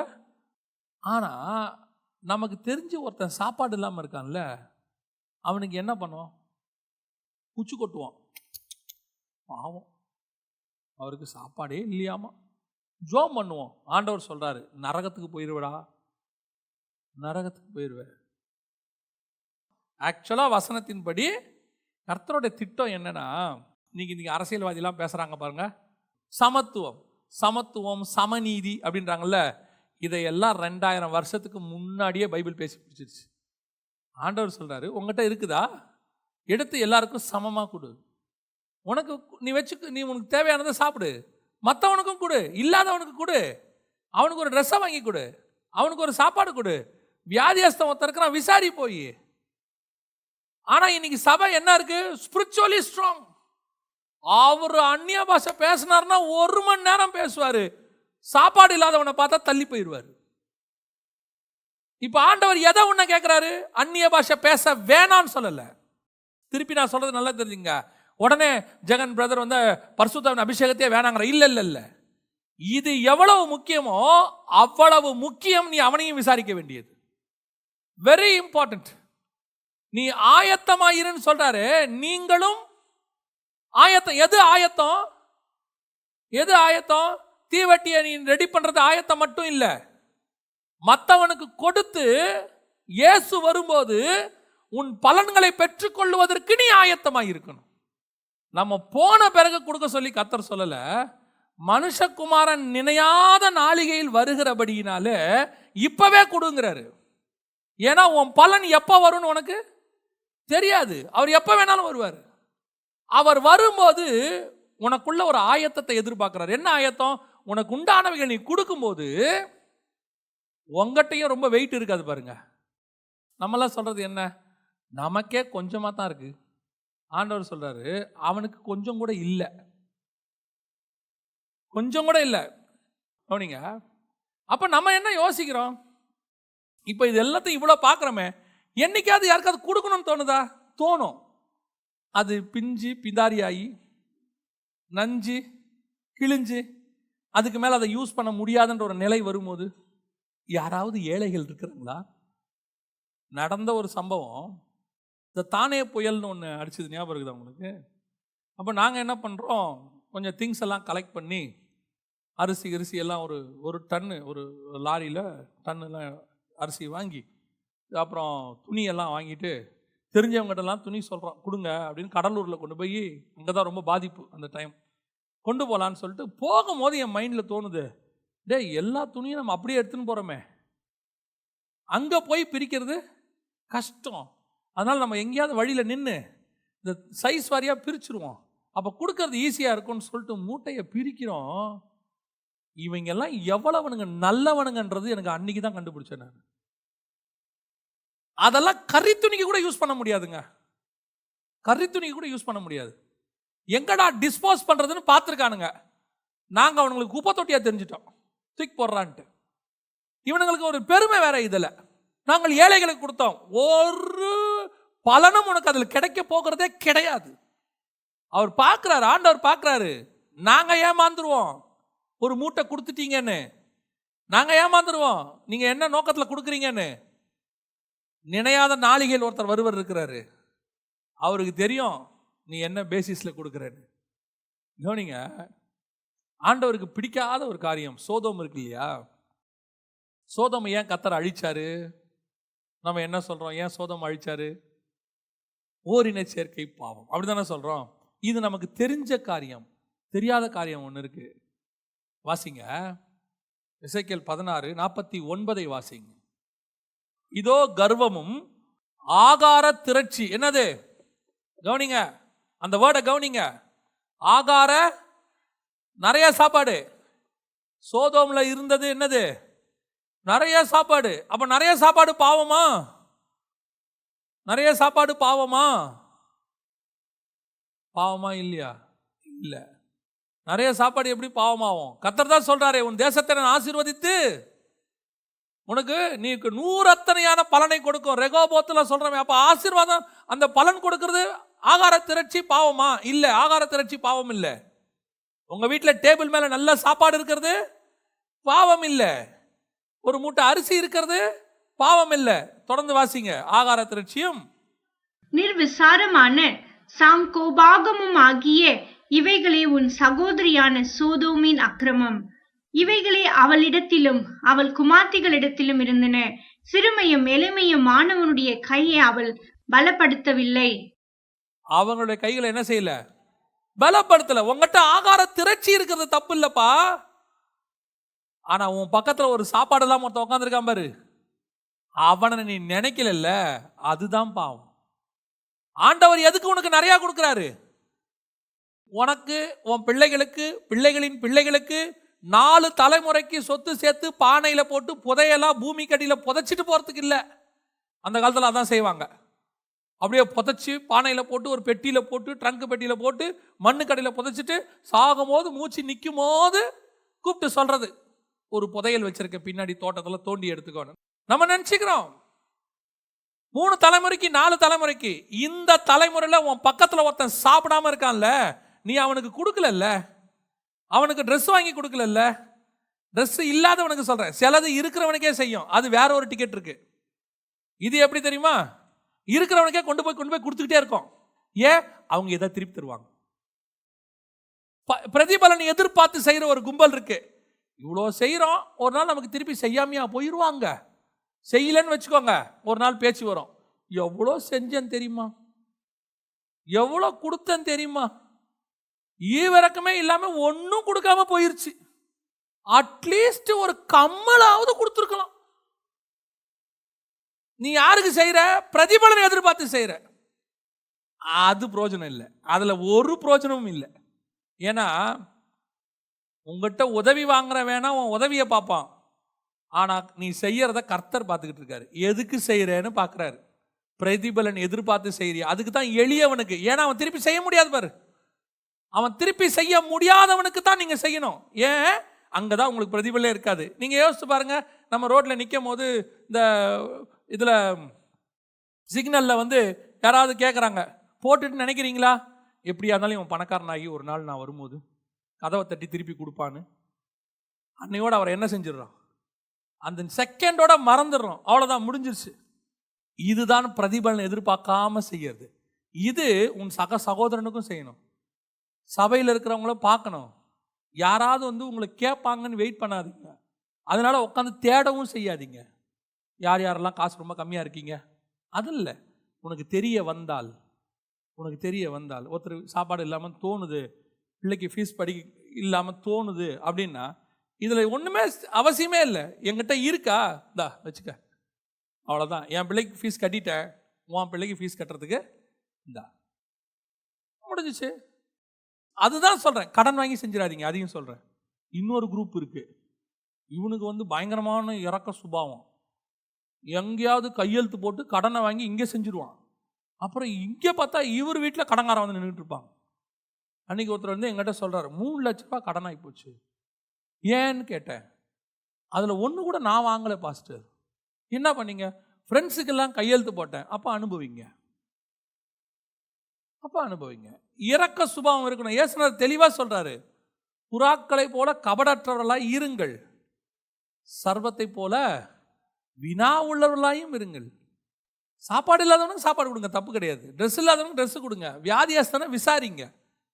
அதுக்காக ஒருத்தன் வீடு கட்டுறதுக்கு போய் நீங்கள் கூட என்ன செய்யாதீங்க, HDFC பேங்க்கில் கையெழுத்து போடாதீங்க. நான் அவர் ஆவிக்குரியவர் நினச்சி தான் போட்டேன். ஆண்டவர் அப்படிலாம் இங்கே சொல்லலை. அதெல்லாம் ஆண்டவர் இறக்கமாக சொல்லலை. இது ஒரு மிக முக்கியமான சுபாவம். இன்னைக்கு கடைசி காலத்தில் அன்பு தளிஞ்சு போச்சு சபையில்.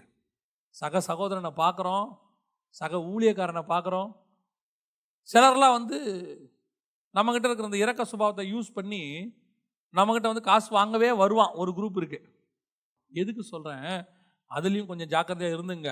நம்ம ஏழை எளியவர்களுக்கு உதவி செய்யணும்னா நம்மளுடைய இறக்க சுபாவத்தை மிஸ்யூஸ் பண்ணுறவங்களும் நிறைய பேர் இருக்காங்க. இன்றைக்கி எக்கச்சக்கமாக இருக்காங்க. உடனே வந்து அவன் அழுவான் பாருங்க, நமக்கே கல் மனமும் உருகிருன்ற மாதிரி, கரைஞ்சிருன்ற மாதிரி அப்படிலாம் பேசுவான். நல்லா விசாரிச்சுக்கோங்க. ஆனால் ஒருத்தன் உண்மையிலேயே கஷ்டப்படுறான்னு தெரிஞ்சால் என்ன செய்யாதீங்க, உதவி செய்யாமல் இருக்காதீங்க. ஆண்டவருக்கு அது பிடிக்காது. உங்ககிட்ட இருந்து சொல்கிறேன், கடன் வாங்கி செய்ய வேண்டிய அவசியம் இல்லை. ஆண்டவர் சொல்கிறார், இது ஒரு வகையான ஆயத்தம். அவர் சொல்கிறாரு, நான் வரும்பொழுது நீ கொடுத்து, உங்ககிட்ட இருக்கிறத நீ கொடுத்து, அது ஒரு வகையான ஆயத்தம்ங்கிறார். கொடு அவனுக்கு. உனக்கு இன்னைக்கு நான் கொடுத்துருக்குறேன், நாளைக்கு நான் உனக்கு தருவேன். நீ நாளைக்கு ஒரே இதை வச்சுக்கிட்டு இன்னைக்கு ஒருத்தனுக்கு தேவை இருக்கும்போது கொடுக்காம இருக்காத. என்ன தேவையோ, சாப்பாடோ ட்ரெஸ்ஸோ ஒரு வியாதியஸ்தனோ, அவனை சந்திக்கிற, அவனை போஷிக்கிற பொறுப்பு நம்ம கையில் இருக்கு. நாம் தேவனுடைய சாயலாய் அழைக்கப்பட்டவர்கள். நான் சொல்றது உங்களுக்கு புரியுதா? முடிஞ்ச உதவியை ஏழைகளுக்கு செய்யுங்க. இது ஒரு வகையான, செய்யாவிட்டால் அது ஒரு வகையான பாவம். திருப்பியும் சொல்கிறேன், அதுக்கு தகுதியானவங்களுக்கு செய்யுங்க, விசாரிச்சுக்கிட்டு செய்யுங்க. அதில் எந்த, ஏன்னா இப்போ அதான் சொல்லுவேன், முந்தியெல்லாம் 11 சீஷன் ஒரு யூதாஸு, இப்போ 11 யூதாஸு ஒரு சீஷன் தான் இருக்கான். இப்போ நமக்கு பிரச்சனை அது, இன்னைக்கு உள்ள சூழ்நிலை அது. அதனால் கொஞ்சம் இறக்க சுபாவமாக இருந்தாலும் என்ன செய்யுங்க, விசாரிச்சுக்கோங்க, அவங்களுக்கு உதவி செய்யுங்க. அதை கர்த்தர் சொல்கிறாரு, எனக்கே செய்தீர்கள். இதுதான் ஆயத்தம். இதோட கடைசி லைன் என்னன்னு கேட்டிங்கன்னா, கர்த்தர் வரும்போது நீங்கள் எல்லாருக்கும் கொடுத்துருந்தீங்கன்னா எல்லாம் சரியாக இருக்கும். உங்ககிட்டையும் ரொம்ப எக்ஸஸாக இருக்காது, அவங்ககிட்டையும் இல்லாமல் இருக்காது. நம்ம எல்லாம் ஒரே சகோதரராக ஒருமித்து இருப்போம். அதை தான் கர்த்தர் விரும்புகிறார். இப்போ நீங்கள் ஃப்ளைட்டில் போகும்போது பார்த்தீங்கன்னா உங்களுடைய வெயிட் எல்லாம் கீழே வாங்கிடுவாங்க. வெயிட்டெல்லாம் கீழே வாங்கிடுவாங்க. எங்கே? நீங்கள் பேக்கேஜ் கொடுக்குற இடத்துல. அப்புறம் நீங்கள் கையில் பேக் மட்டும் ஒன்று அலோவ் பண்ணுவாங்க. அந்த பேக்கையும் நீங்கள் ஃப்ளைட்டுக்குள்ளே போயிட்டீங்கன்னா வாங்கி என்ன பண்ணிடுவாங்க, தலைக்கு மேலே ஒரு இடத்துல வச்சுருவாங்க. நீங்கள் ஏதாவது கையில் பேக் வச்சுருந்தீங்கன்னா ஏரோஸ்டர்ஸ் வந்து கேட்பாங்க, கொடுங்க சார், மேலே வச்சிடலாம், எதையும் கையில் வச்சுக்காதீங்க. அதோட நோக்கம் என்ன? நீ மேலே போக போக நீ வெயிட்லெஸ்ஸாக இருக்கணும், ஃப்ரீயாக இருக்கணும். அதை தான் பவுல் சொல்கிறாரு, பாரமான யாவற்றையும் உதறி தள்ளி விட்டு நான் பறக்கிறதுக்கு ரெடி ஆகுறேன்னு அர்த்தம்.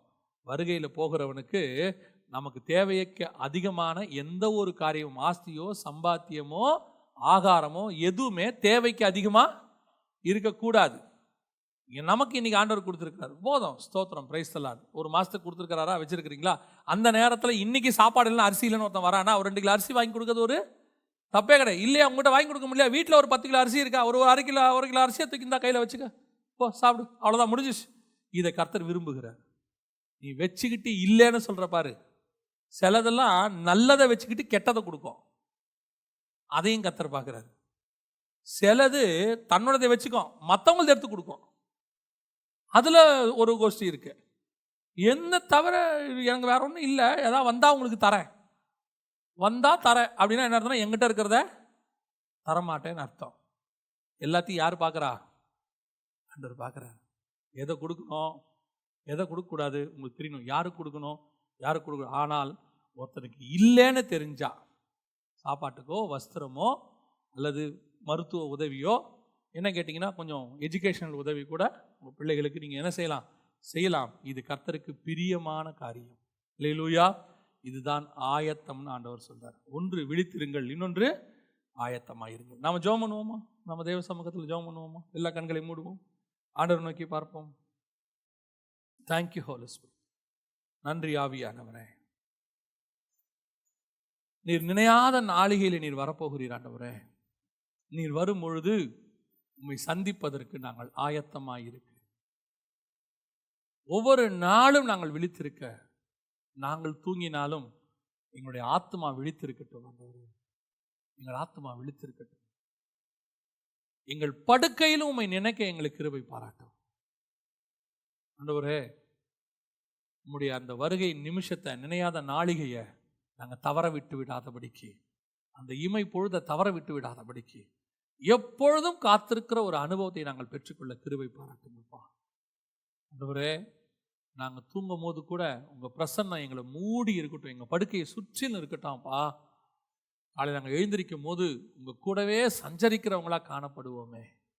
அந்த ஒரு மகிமையின் அனுபவத்தை எங்கள் திருச்சபை அடையட்டும். நாங்கள் எல்லாருமே அடையட்டும் ஆண்டவரே, நாங்கள் எல்லாருமே அடையட்டும் ஆண்டவரே. நாங்கள் எண்ணெய் உள்ளவங்க தான், அதனால நாங்கள் தூங்கணும்னு அர்த்தம் அல்ல ஆண்டவரே. நீங்கள் சொல்றீங்க எண்ணெய் இருந்தாலும் தூங்காதிரு, நீ புத்தி உள்ளவனா இருக்க, ஆனாலும் தூங்காதிரு, பிழித்திரு. 2வது, எங்களுக்குள்ளே ஒரு ஆயத்தம் ஆண்டவரே. எங்களுக்கு போதுமானதை தந்திருக்கிறீங்கப்பா. பல நேரங்களில் நாங்கள் சாப்பிட முடியாம தான் கீழே கொட்டி இருக்கிறோம், சாப்பிட முடியாம தான் இருக்கிறோம். தேவைக்கு அதிகமான வஸ்திரங்களை எங்களுக்கு தந்திருக்கிறீர் ஆண்டவரே. நாங்கள் எளியோரை நினைக்க எங்கள் இருதயத்தை மாற்றோம். சோதோம்ல இருந்த பாவம் எங்களுக்குள்ள வர வேண்டாம் ஆண்டவரே. அவர்கள் எளியோரை நினையாமை ஆண்டவரே. எங்கள் வீட்டு வாசல்ல எத்தனை பேர் இல்லாமையில் இருக்கிறாங்க, அவங்களெல்லாம் பார்க்கும்போது அவங்களுக்கு கொடுக்கணுங்கிற எண்ணம் எங்களுக்கு வரட்டும் ஆண்டவரே. மகிமையுள்ள கரத்தில் தாழ்த்துகிறோம். நாங்கள் ஆயத்தப்பட்டவர்களாகி சந்திக்க எங்களுக்கு கிருபை பாராட்டும். மகிமையுள்ள கரத்தில் எங்களை தாழ்த்துகிறோம். எங்கள் விசுவாசிகள் ஒவ்வொருத்தரும், இதை கேட்கிற ஒவ்வொருத்தரும் அப்படிப்பட்ட உள்ளான சுபாவத்தை அடைய கிருபை பாராட்டும். எங்கள் ஆண்டவர் இயேசுவின் நாமத்தில் பிதாவே.